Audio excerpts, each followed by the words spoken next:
అగ్ని కంటే గొప్పది నిజం, నిజం కంటే గొప్పది కమ్యూనిజం. కమ్యూనిజం సాక్షిగా జరుగుతున్న ఈ 18వ CITU ఆల్ ఇండియా మహాసభలకు నా రెడ్ సెల్యూట్, రెడ్ సెల్యూట్. అలాగే ఎందరో గొప్ప కవులు, కళాకారులు, ఉద్యమకారులు, గొప్ప గొప్ప వ్యక్తులు పుట్టిన అభ్యుదయ గడ్డ, పోరాటాల గడ్డ ఈ వైజాగ్ కు మా విప్లవాభివందనాలు తెలియజేస్తున్నాం. చదువెందుకు, చదువెందుకు, చదువెందుకురా, నలుగురిలో దీపమై వెలిగేందుకురా, రాజకీయం, రాజకీయం మనకెందుకురా, న్యాయానికి ప్రాణంగా నిలిచేందుకురా, మరి ఈ కళలు, ఈ పాటలు, ఈ ఆటలు, ఈ సినిమాలు, ఈ నాటకాలు మనకెందుకురా, కేవలం ప్రజల్ని చైతన్యపు బాటలో నడిపేందుకురా. ఈ ప్రపంచం మనందరినీ శ్రమ ద్వారా గాని, సహజంగా గాని ఈ ప్రపంచ సంపద అంతా మనందరిది. కానీ దురదృష్టవశాత్తు అది ఎప్పుడు 5% మంది చేతిలోనే ఉండటం మొదలుపెట్టింది. అది ఎప్పుడు అలా ఉండటం మొదలుపెట్టిందో ఆనాడే ఒక గొప్ప ఆర్థిక, సామాజిక, రాజకీయ శాస్త్రం మార్క్సిజం పుట్టింది. ఈ మార్క్సిజం ఆనాటి కార్మికులను, కర్షకులను చైతన్యవంతం చేసి, ఆలోచింపజేసి పోరాటాల వైపు నడిపించింది. అందుకే శ్రమజీవుడి రక్తంలో నుంచి పుట్టింది మొట్టమొదటి ఎర్ర జెండా. అలా అది రెపరెపలాడుతూ యావత్ ప్రపంచానికి వెళ్ళింది. అందుకే నేను అంటుంటాను, సాధారణంగా ఒక రాష్ట్రానికి చెందిన పార్టీ ఉంటుంది, ఒక ప్రాంతానికి చెందిన పార్టీ ఉంటుంది, ఒక దేశానికి చెందిన పార్టీ ఉంటుంది. కానీ యావత్ ప్రపంచంలో 110 దేశాల్లో ఉన్న ఏకైక పార్టీ కమ్యూనిస్టు పార్టీ.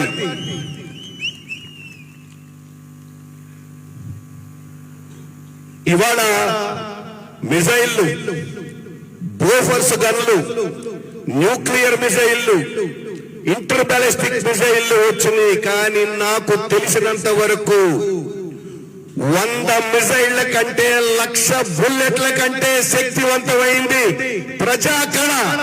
ప్రజాకణను మించిన ఆయుధం మరొకటి లేదు, ఇక రాదు. కళ కోసం కాదు, కళ కాసుల కోసం కాదు, కళ సామాజిక చైతన్యం కోసం అంటూ సామాన్యుల కష్టాలనే ఇతివృత్తాలుగా, వాళ్ళ బాధలే పాటలుగా ఆనాటి నుండి ఈనాటి వరకు ఎందరో ప్రజా కళాకారులు వారి పాటల ద్వారా, ఆటల ద్వారా ప్రజల్ని ఆనాటి నుండి ఈనాటి వరకు ప్రజల్ని చైతన్యవంతం చేస్తూనే ఉన్నారు. ప్రజల్ని ముందుకు నడిపిస్తూ ఉన్నారు వామపక్ష కళాకారులు. ఆనాటి గరికిపాటి రాజారావు గారితో మొదలై నాగభూషణరావు గారు, ప్రకాశ్ రావు గారు, అల్లూరు రామలింగయ్య గారు. ఆనాడు నాకు బాగా గుర్తు, అల్లూరు అరవింద్ గారు అనేవారు, మా నాన్నగారు అల్లూరు రామలింగయ్య గారికి మొట్టమొదటి సినిమా పుట్టిల్లు గరికిపాటి రాజారావు గారు, రామచంద్రారెడ్డి గారు నిర్మించారు. సుందరయ్య గారి, పుచ్చలపల్లి సుందరయ్య గారి బ్రదర్. ఆ పుట్టిల్లు సినిమాలో మొట్టమొదటి వేషం జమున గారు, అల్లూరు రామలింగయ్య గారు వేశారు. అల్లూరు రామలింగయ్య గారు ఆ రోజుల్లో ప్రజానాట్య మండలిలో ఎన్నో పోరాటాలకి వెళ్లారు. అలాగే ఎందరో ప్రజానాట్య మండలి కళాకారులు ఆకాశ మార్గాన విహరిస్తున్న సినీ ప్రపంచాన్ని భూమార్గం పట్టించి తలుక్కను మెరిసే దారులందరూ సామాన్యులే, సినిమాకి పనికిరాని వారు ఎవ్వరూ లేరు అంటూ యువతరాన్ని కదిలించి వారి గుండెల్లో ఎర్రమల్లెలు పూయించి యావత్ ప్రజాశక్తి చేత విప్లవ సంఘం పూరించిన రెడ్ స్టార్ మాధవ్ రంగారావు గారు ఈ కమ్యూనిస్ట్ తయారు చేసిన ఆయుధమే. ఇలా చెప్పుకుంటూ పోతే నేటి భారతంలో దేశంలో దొంగలు పడ్డారు, ప్రతిఘటించండి అని బాక్సాఫీసుల్ని బద్దలు కొట్టి ప్రజల్ని చైతన్యం వైపు నడిపించిన టి కృష్ణ గారు, ఒక సుద్దాల అశోక్ తేజ గారు, ఇలా వందలు వేల మంది కళాకారులు. నన్ను కూడా చాలా మంది అడిగారు, అయ్యా నువ్వదేదో చిన్నప్పుడు బాలనటుడుగా నా పల్లి టేసరు కాడి రాజాలింగో రాజాలింగ రామరాజ్యం తీరు చూడు శివశంభులింగ లింగ రామరాజ్యం తీరు చూడు శివశంభులింగ తిందామంటే తిండి లేదు, ఉందామంటే గిల్లి లేదు, పోదామంటే నెలవు లేదు, చేద్దామంటే నాంపల్లి టేసరు కాడి రాజాలింగో అని వచ్చినప్పుడు బాలనటుడిగా చేసినప్పుడు చాలా సినిమాలు చేశాను. దాని తర్వాత అందరూ మళ్ళీ ఎందుకయ్యా నువ్వు సూపర్ స్పెషాలిటీ డాక్టర్ అయ్యావు, పెద్ద గ్యాస్ట్రాంట్రాలజిస్ట్ అయ్యావు, మరి నీకెందుకు మళ్ళీ జిలా గులా ఎందుకు ఫిల్మ్ ఇండస్ట్రీకి నేను సైతం అంటూ వచ్చావంటే దానికి మా నాన్నగారు ప్రజానాట్య మండలి నాకు నేర్పింది. వైద్యుడు అనేవాడు శరీరంలో ఉన్న జబ్బును వదలగొడతాడు, ప్రజా కళాకారుడు అనేవాడు ఈ సమాజానికి పట్టిన జబ్బును వదలగొడతాడు. ఇందాక అన్నారు మా మురళి గారు ప్రేమతో సినిమా హీరో అని. అసలు ఎవరు నిజమైన సినిమా హీరో? అసలు ఎవరు నిజమైన హీరోలు? తన 23వ ఏటే ఈ దేశ స్వాతంత్రం కోసం ఉరికొయ్యను ముట్టాడిన భగత్ సింగ్ నిజమైన హీరో. బడుగు బలహీన వర్గాల కోసం, ఎస్సీ ఎస్టీ బీసీ మైనారిటీల కోసం, అందరి కోసం పోరాడిన అంబేద్కర్ నిజమైన హీరో. ప్రపంచ విప్లవ ఉద్యమాన్ని ముందుకు నడిపెళ్ళిన చదువురా నిజమైన హీరో. ఇవన్నీ కాకుండా మీరు పిల్లలు ఉన్నారు కాబట్టి చెప్తున్నా, వాళ్ళు తిన్నా తిరగపోయినా మిమ్మల్ని చదివించటం, మిమ్మల్ని బాగుపరచడమే లక్ష్యంగా వారి జీవితం అంతా మీకోసమే త్యాగం చేసే మీ తల్లిదండ్రులు నిజమైన హీరోలు. అంతేగాని ఒక్క తన్నుదంటే 50 సూమోలు లేసిపోవటం. హీరో అనేవాడి వాళ్ళ కనీసం 1,00,000 మందిని, 1000 మందిని నరికితే నేను 1,00,000 మందిని నరుకుతా అంటున్నారు. 1,00,000 మందిని నరికేవాడు కాదు నిజమైన హీరో, 1,00,000 మంది కోసం ప్రాణం ఇచ్చేవాడు నిజమైన హీరో. ఆ రోజు స్వాతంత్ర సమరంలో ఒక భగత్ సింగ్, ఒక ఝాన్సీ లక్ష్మీబాయి పోరాటం చేస్తే సరిపోతుంది. కానీ ఇవాళ కుళ్ళుతున్న ఈ కుష్టు వ్యవస్థలో మీలో ప్రతి ఒక్కరూ ఒక ఝాన్సీ లక్ష్మీబాయి కావాలి, ప్రతి ఒక్కరూ ఒక భగత్ సింగ్ అయితే గాని ఈ వ్యవస్థను మార్చలేరు. అందుకే జనరల్ గా అంటుంటాం కొంతమంది కుర్రవాళ్లు పుట్టుకతో వృద్ధులని, కానీ ఇక్కడికి విచ్చేసిన కొంతమంది యువకులు ముందు యుగం దూతలు, పావన నిర్మాణ బృందావన నిర్మాతలు, వారందరికీ మా లాల్ సలాం. మా ప్రజానాట్య మండలి అన్నం చూస్తుంటే నాకు ఎప్పుడూ గుర్తుకొస్తుంది. ఆ కొండల్లో గిరి చెట్లను ఉంటాయి, వాటికి నీరు పోసేవారు ఉండరు, వాటికి సూర్యరశ్మి తగలదు. అలాగే తినటానికి సరిగ్గా తినలేక, డబ్బులు లేక నానా కష్టాలు పడుతూ ఆ గిరి చెట్లు కొండల్ని బండల్ని చీల్చుకుంటూ పైకి లేస్తాయి. అలాగే మా ప్రజానాట్య మండలి కళాకారులు ఎన్ని కష్టాలున్నా ప్రజల్ని చైతన్యవంతం చేయటమే మా లక్ష్యం అంటూ యావత్ జీవితం ప్రజల్ని చైతన్యవంతం చేయటంలోనే వాళ్ళ జీవితం సరిపోతుంది. ఇవాళ వ్యవస్థ ఎలా ఉంది? ఇవాళ నిజంగా చెప్తే ఇవాళ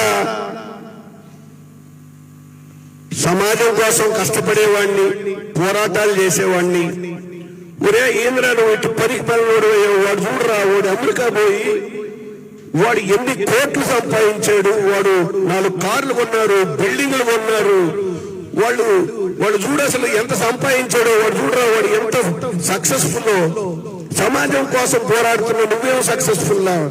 ఇవాళ నిజంగానే ఒక భగత్ సింగ్, ఒక అల్లూరి సీతారామరాజు వచ్చి అమ్మా నేను మీ ఇంట్లో పుడతానమ్మా, ఈ దేశం కోసం పోరాటం చేస్తానమ్మా అంటే, వద్దురా నాయన నువ్వు పక్కింట్లో పుట్టి దేశానికి సేవ చేయరా, మా ఇంట్లో మాత్రం ఒక బిల్ గేట్సే కావాలని ఈ వ్యవస్థ మారటం కోసం పోరాటం చేయాల్సిన అవసరం ఉంది. ప్రజా కళాకారుడు అనేవాడికి ఆ పక్షం ఈ పక్షం ఉండదు. ఎక్కడ అన్యాయం జరిగితే అక్కడ మన డబ్బులు మోగాల్సిందే, ఎక్కడ అన్యాయం జరిగితే అక్కడ మన గళాలు లేవాల్సిందే, ఎక్కడ అన్యాయం జరిగితే అక్కడ పోరాటం చేయాల్సిందే. ఇవాళ రాజకీయాలను వేస్తున్నారు. ఇంత చిన్న పిల్లోడిని అడిగినా చెప్తాడన్నా ఈ నియోజకవర్గంలో 60 కోట్లు పెంచారన్నా, ఆ నియోజకవర్గంలో 70 కోట్లు పెంచారన్నా. మరి ఇటువంటి వ్యవస్థలో నన్ను అంటుంటారు, సార్ ఏం సార్ మీ కమ్యూనిస్టులు సీట్లు మీకు గెలవట్లేదు అని. ఏ రోజైతే ₹1 పంచకుండా, ₹1 ఖర్చు పెట్టకుండా ఒక ఎమ్మెల్యేను నువ్వు ఒక ఎంపీ అవుతారు, ఆ రోజే నిజమైన స్వాతంత్రం వచ్చిన రోజు.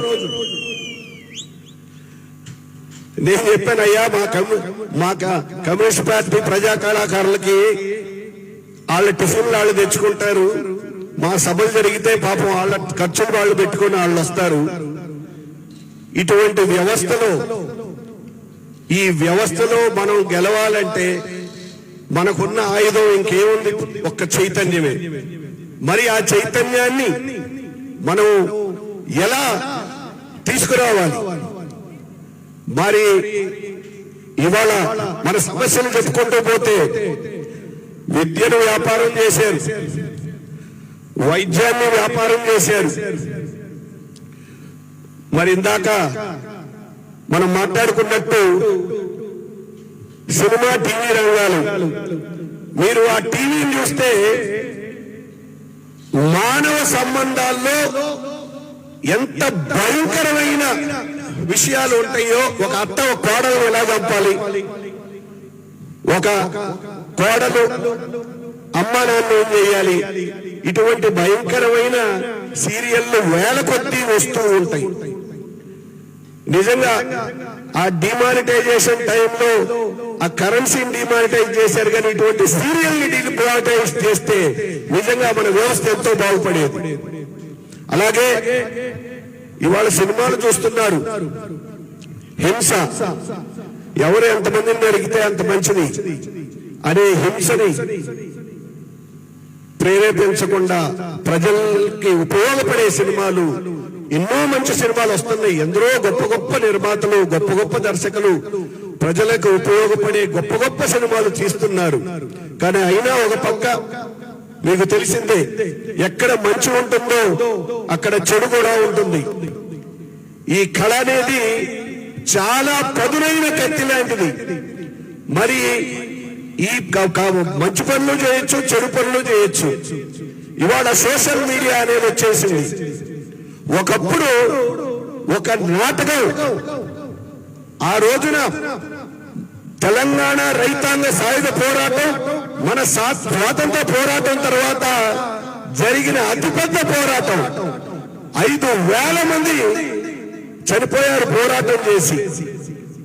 వాళ్ళందరినీ నిజాం నవాబుని అతని అనుచరుల్ని తరిమి తరిమి కొట్టేలా ఒక్క నోబోని నాటకం ఊరు ఊరు తిరిగి కళాకారులు ప్రదర్శిస్తే దాంతో చైతన్యమయ్యి నిజాం నవాబుని అతన్ని అనుచరుల్ని తరిమి తరిమి కొట్టారు.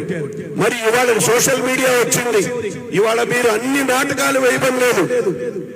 ఇవాళ ఒక నాటకాన్ని వేసి సోషల్ మీడియాలో పెడితే యావత్ ప్రపంచం చూస్తుంది.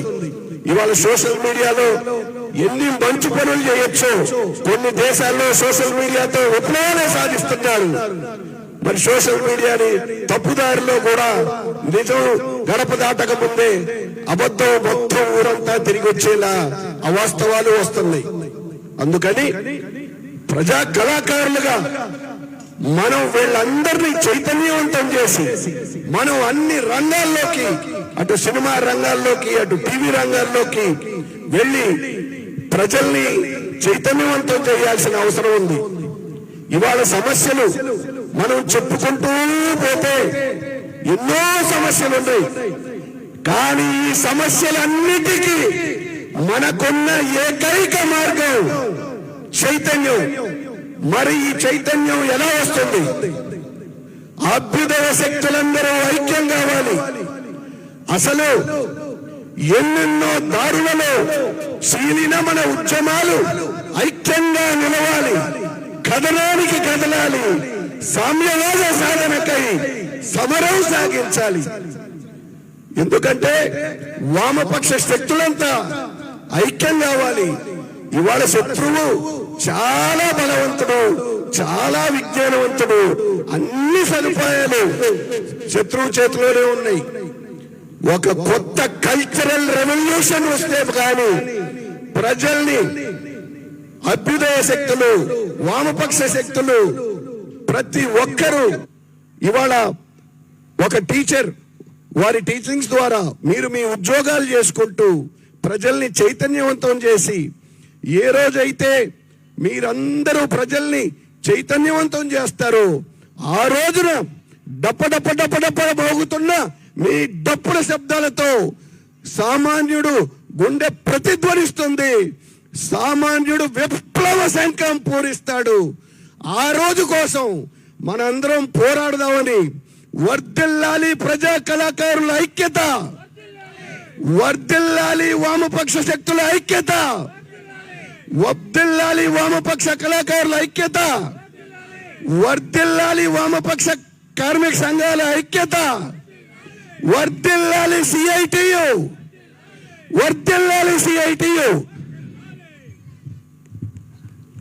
ధన్యవాదాలు రవి గారికి. మనం